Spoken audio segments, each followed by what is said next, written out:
What's going on, guys? Welcome back to the channel, and today we're going to be doing a stage 1 install on the 2021 Yamaha GP1800R, and then we're going to be taking it to the water and see what kind of numbers we can get out of this. Bone stock with just a repitch impeller and a tune, I was able to get almost 82 miles per hour out of the GP. So we're going to try to beat that with these parts. I'm about to show you what I got, and we're going to get that installed. Alright guys, so just to quickly go over everything that I got here. So one of the biggest things going on is going to be this RIVA power filter kit. I do a lot of reading on Facebook and on the forums, and a lot of people don't want to pay the price of this thing and look for cheaper options for both the Yamaha and the Sea-Doo, and I really don't advise that you do that. There's numerous reasons why I choose RIVA products. The main thing is fit and finish. Your ski is going to look like it came with these parts straight from the factory. They're going to perform amazing, and one of the main things people overlook is the filter that's included with this. This is a marine filter. A lot of competitors' products or do-it-yourself stuff, you're using automotive filters. This is a personal watercraft. They're designed to get wet. Everything on the inside is going to get wet at some point. Please stick to marine filters and RIVA products because they truly are the best. I've also got this RIVA engine breather kit. If you don't run this, your crankcase vapors will be ventilated through the intake, and it's not good at all for engine performance.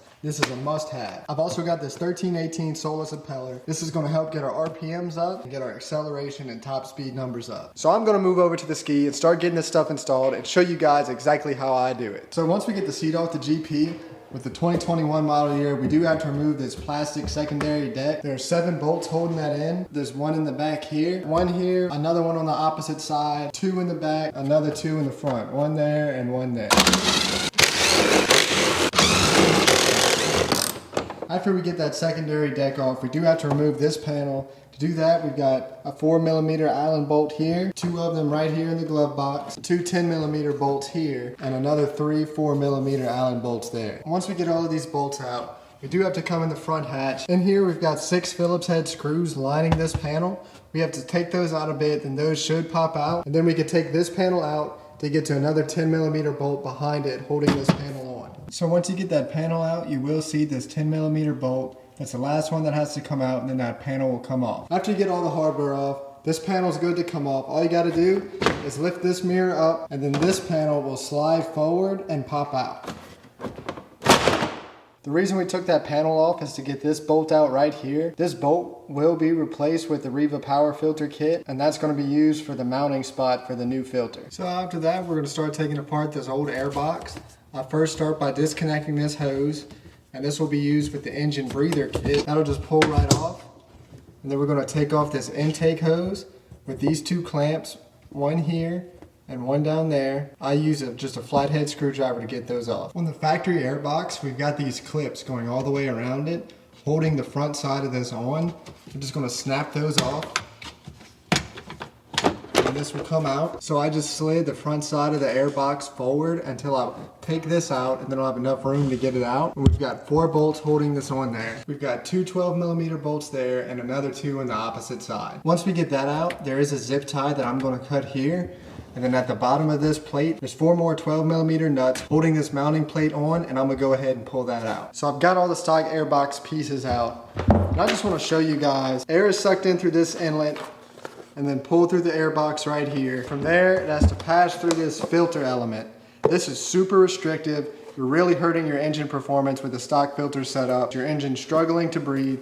I highly recommend you upgrade to the RIVA power filter. So before I get the power filter in the ski, I like to start assembling it on the outside, just so it's a little bit easier for me. I start off by putting the filter on the end of the tube first, then I also put on this coupler. And since I'll be running the engine breather kit as well, I have to put this little block off piece with the zip tie on the end where the crankcase ventilator hose would normally go. And while we're out here, I'm gonna show you a few things. This is the velocity stack that goes on the end of the supercharger that allows you to run this 4-inch intake tube. This plastic piece will unscrew from this. This piece will go onto the supercharger itself. There's 2 hex key bolts, and an Allen wrench is included with the kit. This end will go towards the velocity stack, and this end will go towards the supercharger. This will screw into there like this.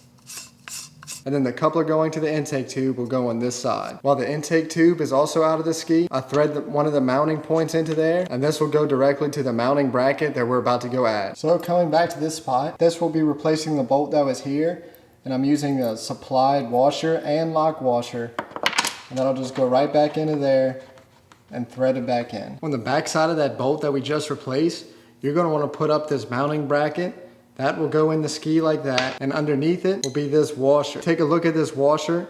It has a recessed side and a flat side. You want the recessed side to sit flush up against the bottom of this. On the back side of this, we're going to want to put this washer and then this lock nut, which is also a 13 millimeter. So as you can see, I got the aluminum ring and the velocity stack threaded onto the end of the supercharger. And also have this mounting bracket loosely in place. I didn't tighten it down. I'll tighten everything down once the intake tube's in and everything lines up. Okay, so as you can see, I got the power filter on. I actually found it easier to tighten the mounting point for the power filter through the front hatch. And the two hose clamps going to the supercharger are 8 millimeter. You don't want to over tighten them. And then I also got the engine breather kit installed. That filter will just go in the hose that originally went to the intake tube, and I zip tied it up. So just a little tip for anybody that is installing this. Before this water line was mounted to the factory airbox with a zip tie, I don't want to leave this water hose just flopping loose in the hall. So I got these little zip tie downs from my local hardware store. It's just 2-way tapes to whatever you want to stick it to. It'll really clean up the look of this, and I won't have a water line flopping around inside the hull. As you can see, the fit and finish for all this, it's just unbeatable. You've got a marine filter on there, so you won't have any issues. And then of course, we're going to have superior engine performance. So after you get your new intake and engine breather installed, you can go ahead and put all the factory panels back on. Just reverse the steps it took to get them off. After that, you can move on over to the back of the ski, get that pump removed and the new impeller installed. I'm not going to go too in depth as to how to do that because I already posted a video as to how to remove it and repitch an impeller. If you haven't seen that video, go check it out. I break down the steps it takes to remove the pump on this ski and either replace the impeller or just repitch the impeller. Once I get this pump out and the impeller removed, we're going to look at the stock impeller and the Solus impeller side by side just to look at the differences between the two.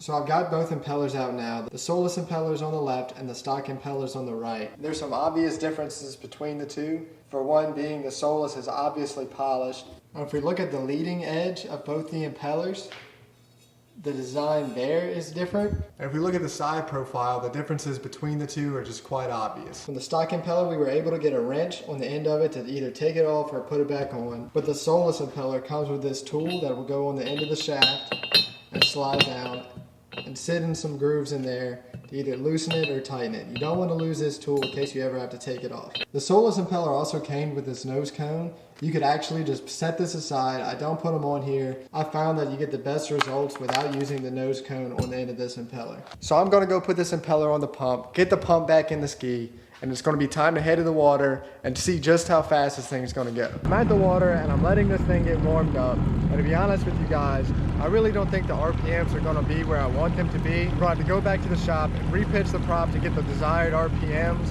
and then come back out tomorrow because I'm running out of daylight. I'm running the stock class 8800 tune and the 1318 impeller, and I think the RPMs are going to be too high to safely run it with the stock valve retainers, but the RPMs may in fact be right where I want them, and we'll get some good speed and acceleration numbers today. So I took the GP to the water, and just as I expected, the RPMs were just a little too high, so I'm back at the shop now. I'm going to pull the pump out and repitch the impeller, and hopefully bring those RPMs down enough and get some incredible numbers out of this thing.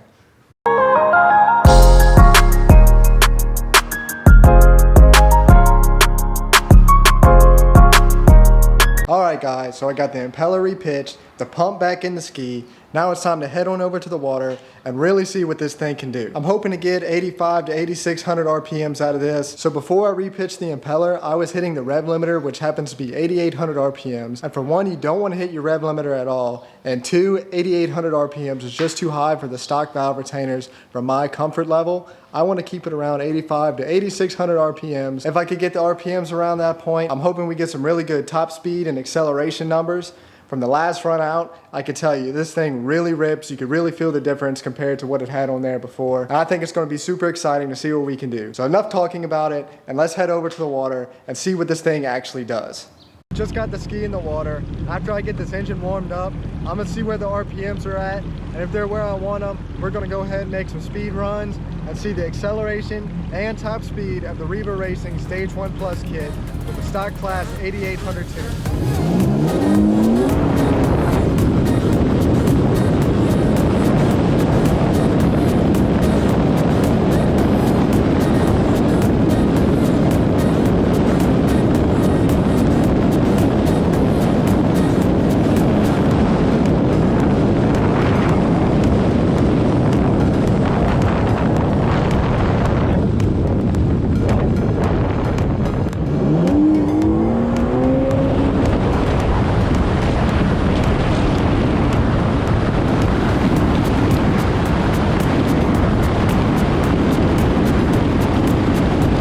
So I got the GP picked up on the trailer, and after looking at the data from the V-Box Sport, I managed to get a 5 to 60 time at 2.81 seconds and a top speed of 83.3 miles per hour.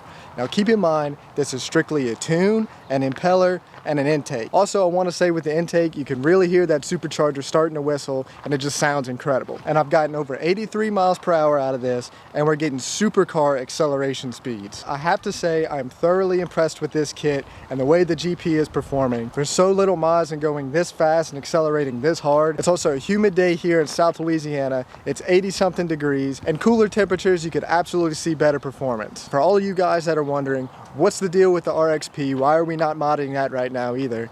We're just waiting for parts. Believe me, that is coming, and we will be doing head-to-head stage 1, stage 2, and stage 3. Just gotta wait for parts to get here. As always, all of these parts are available in the GreenHulk store. There will be links in the description below, and don't forget to use coupon code GreenHulk for 10% off. Thanks for watching, and I'll catch you in the next one.